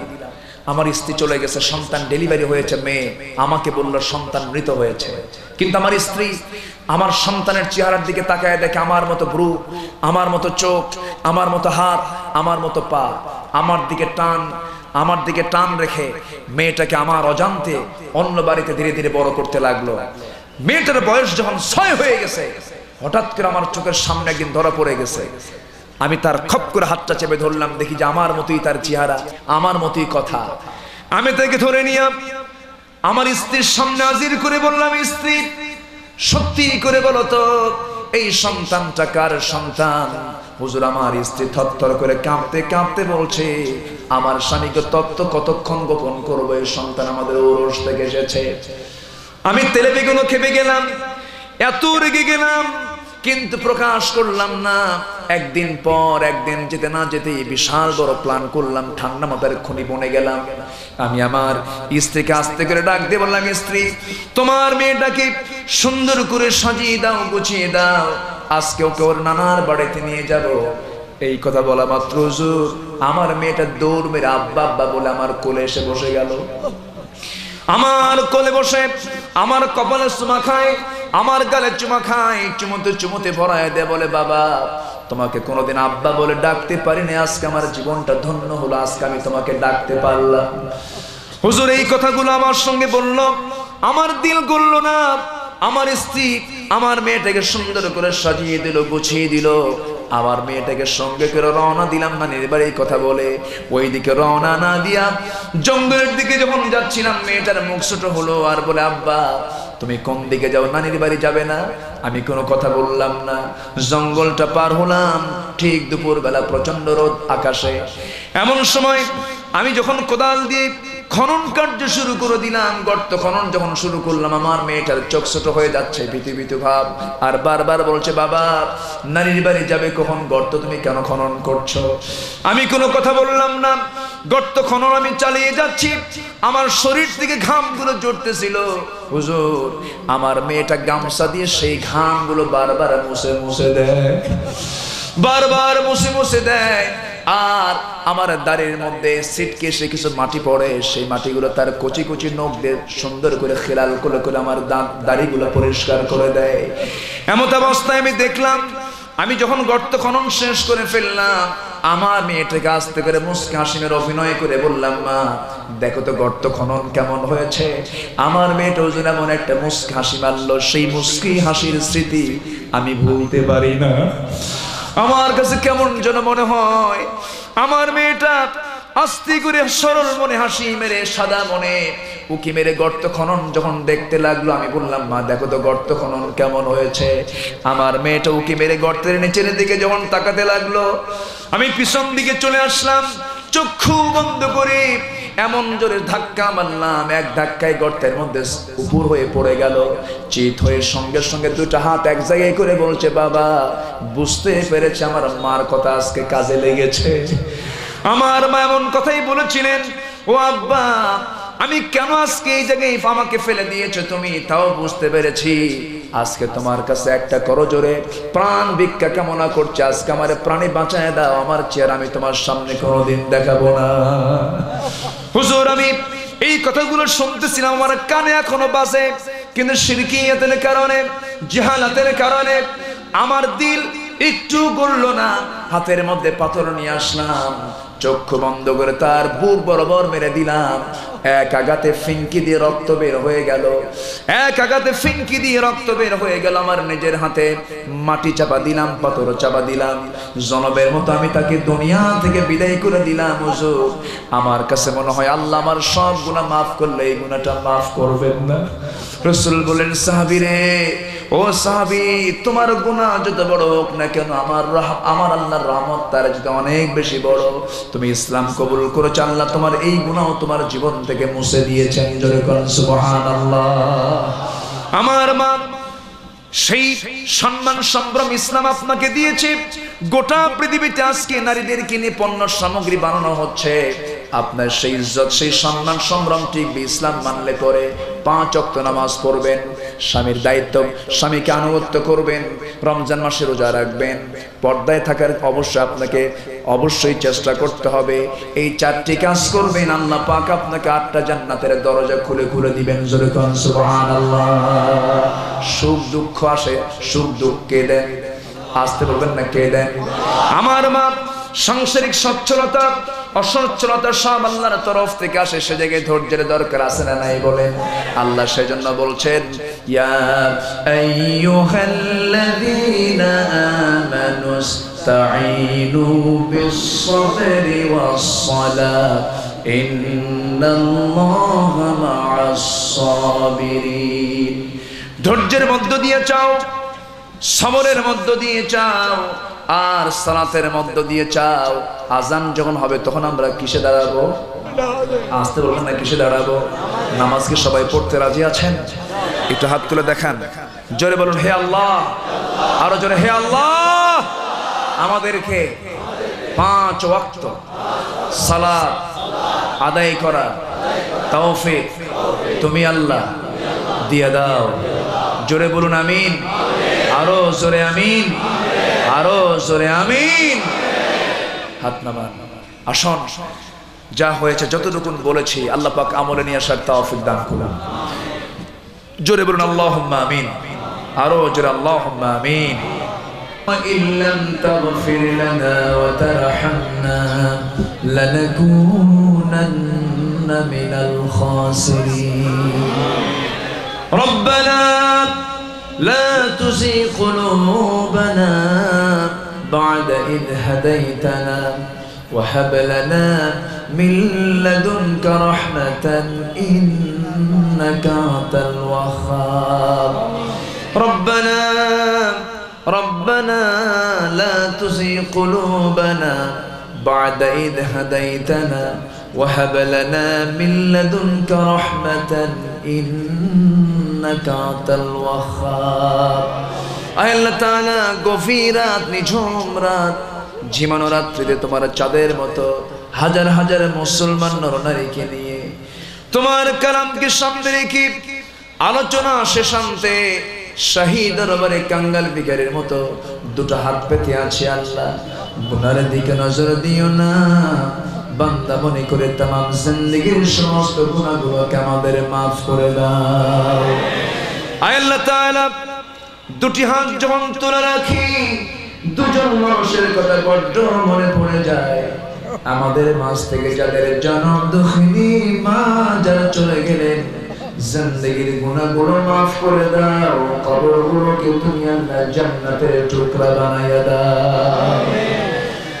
অনেক আলোচনা শেষ করে বাড়ি ফিরে যাবো রে, বাড়িতে ফিরে গিয়ে সবাইকে দেখতে পাবো, কিন্তু মাকে পাবো না রে। যেই মার চেহারার দিকে তাকালে সগীরা গুনাহ মাফ হয়ে যায়, যেই মার চেহারার দিকে তাকালে নফল হজের সওয়াব পাওয়া যায়, সেই বরকতি মা যার চলে গেলেন জিন্দেগীর গুনাহগুলো মাফ করে দাও, কবরগুলোকে তুমি আল্লাহ জান্নাতের বাগিচা বানায়া দাও।